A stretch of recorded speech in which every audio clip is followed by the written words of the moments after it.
The afternoon sun dipped low over California horizon on October 12, 1986, its amber light spilling across the cracked asphalt of Route 60. Carol Chase McElheney, a 36-year-old woman with a no-nonsense air, sat behind the wheel of her faded blue sedan. Her short brown hair clung to her forehead in the dry heat, her hazel eyes fixed on the road ahead. She was driving from Paris to Riverside, a 20-mile stretch she'd traveled countless times to visit family. Today, it was a reunion pulling her back, a gathering of cousins and aunts at her grandparents' old house on Iowa Avenue, a place steeped in the scent of orange groves and the echoes of childhood laughter. The dashboard clock glowed 4:47 p.m., its red digits steady against the hum of the engine. She was right on time. The freeway unfurled before her, a monotonous ribbon flanked by low, scrubby hills dotted with sagebrush.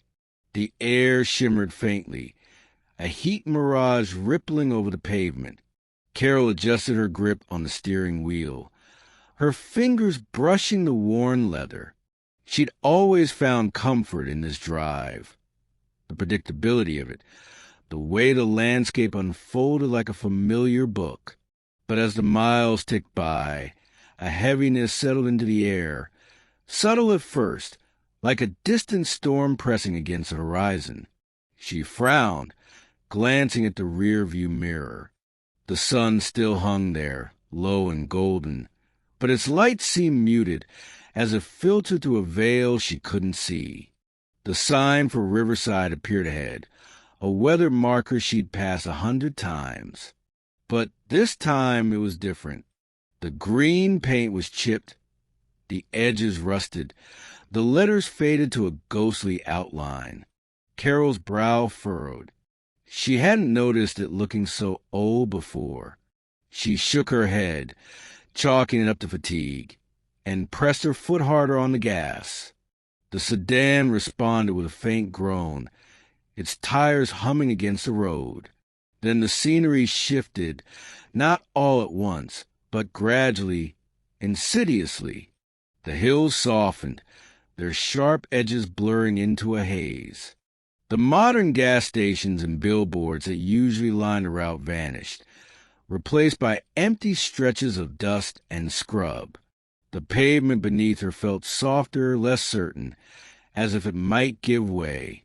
She entered Riverside, or what should have been Riverside. The town she knew, the one with its strip malls, neon-lit diners, and bustling traffic, was gone. In its place stood a cluster of low, squat buildings, their plaster walls cracked and peeling, their roofs flat and sagging. A lone gas station materialized on her right, its pumps ancient relics with glass globes perched atop them, the kind her father had once described from his Depressionary youth. Men in stiff wool suits and fedoras moved along the sidewalk, their steps slow and deliberate, their faces pale as if drained of life. Women in long skirts and pinned-up hair pushed prams, the wheels creaking against the uneven ground. Carol's breath caught in her throat. The air carried a faint, acrid tang, coal smoke, she realized, mixed with a low drone of something mechanical, something far off but growing nearer. Her hands tightened on the wheel, knuckles whitening. A boy darted across the street, his knickers and suspenders a jarring sight, like a figure plucked from a faded newsreel. He didn't look at her, didn't flinch as her sedan rolled past. No one did. It was as if she were invisible, a specter gliding through a world that didn't belong to her. The drone pulsed louder now, a rhythmic thrum that vibrated through the car's frame, setting her teeth on edge. She turned onto Iowa Avenue, her pulse quickening. She needed the familiarity of her grandparents' house. The white clapper walls, the wide porch where she'd once sat shelling peas with her grandmother. But as the street came into view, her stomach dropped. The house was gone. In its place stood a row of stark, utilitarian buildings, long, low structures with flat roofs and narrow windows, their paint peeling in the dry air. Barracks. A faded wooden sign jutted from the dirt. Camp Anza.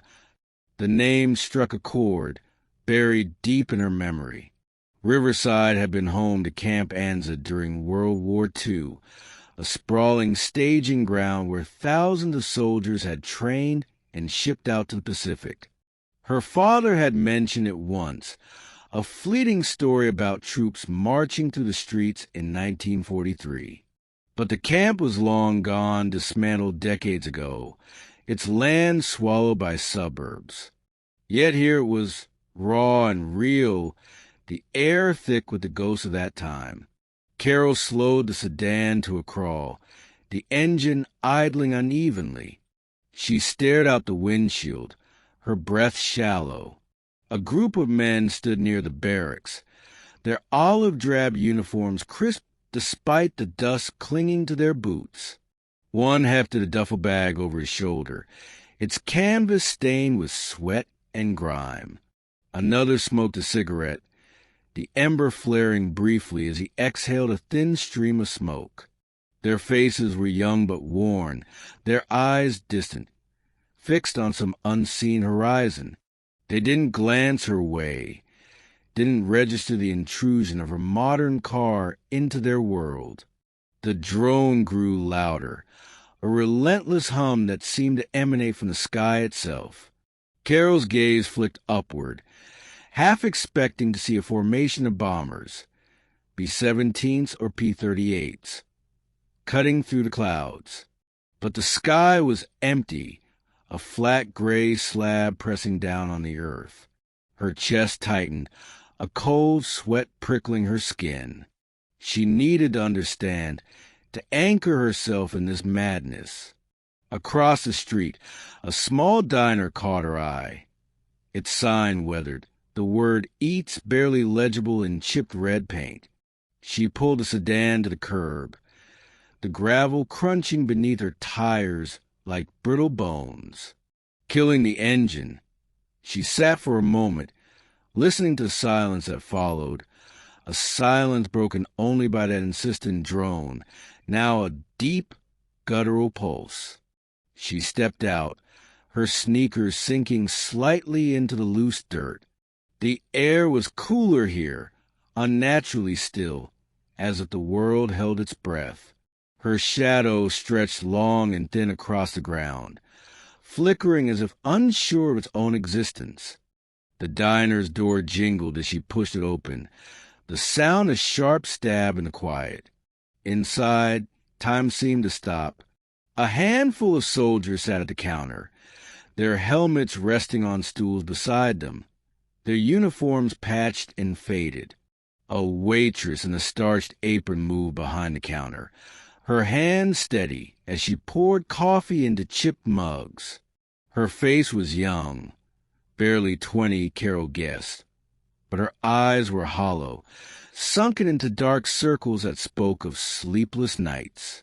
The soldiers didn't speak, didn't laugh.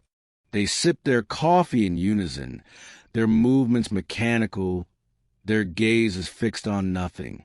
A jukebox in the corner crackled to life, spilling out Boogie Woogie Bugle Boy, the Andrews sisters' voices thin and warped, as it broadcast from a radio buried underground. The menu board above the counter listed prices in cents. Ham and eggs, 25 cents. Coffee, 5 cents. Carol's stomach churned. This wasn't 1986. She took a step forward, her sneakers squeaking against the linoleum. "Excuse me," she said, her voice barely above a whisper. "Where am I?" The waitress turned, her head tilting slowly, her hollow eyes locking onto Carol's. She didn't answer, didn't blink, just stared, her lips parted slightly as if on the verge of speaking. A soldier at the counter shifted, his head swiveling toward her. His face was gaunt, his cheekbones sharp beneath taut skin, his eyes dark and unreadable.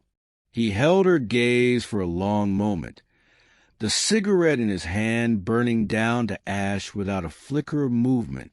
Carol's skin crawled, a shiver racing up her spine. She backed away, the jingle of the door marking her retreat like a gunshot in the stillness. Outside, the street had changed again. The barracks loomed closer, their shadows stretching across the road like grasping fingers. The soldiers she'd seen earlier were gone, but others had taken their place. Silhouettes moving between the buildings, their steps silent, their rifles glinting faintly in the dimming light. The drone was deafening now, a roar that pulsed in her chest, her ears, her bones. She stumbled to the sedan, her hands shaking as she fumbled with the keys. The engine sputtered, then caught, its growl a lifeline in the suffocating strangeness. She threw the car into gear and drove, not caring where, just away from the diner, the barracks, the eyes that saw through her. The road twisted beneath her, though she hadn't turned the wheel. The barracks blurred past, their outlines smearing into the haze. The soldiers' faces flashed in her peripheral vision, pale, blurred, like photographs left too long in the sun. She pressed the gas harder, the sedan lurching forward, the tires slipping on the soft pavement. Then, as abruptly as it had begun, the world snapped back. The haze lifted, the drone faded, and the familiar sprawl of 1980s Riverside materialized, neon signs flickering, cars honking, the air thick with exhaust instead of coal smoke. Carol slammed on the brakes, the sedan skidding to a stop on the shoulder. Her chest heaved, her shirt clinging to her sweat-soaked back. The dashboard clock blinked 5:02 p.m., 15 minutes. That's all it had been since she'd passed the rusted Riverside sign. She sat there, trembling, the engine ticking as it cooled. The reunion waited, but her mind was elsewhere, trapped in that other Riverside, that World War II shadow of a town she'd never known. She drove on eventually, arriving at her grandparents' house on Iowa Avenue. The clapper walls and wide porch were there, just as they'd always been, the orange trees nodding in the breeze.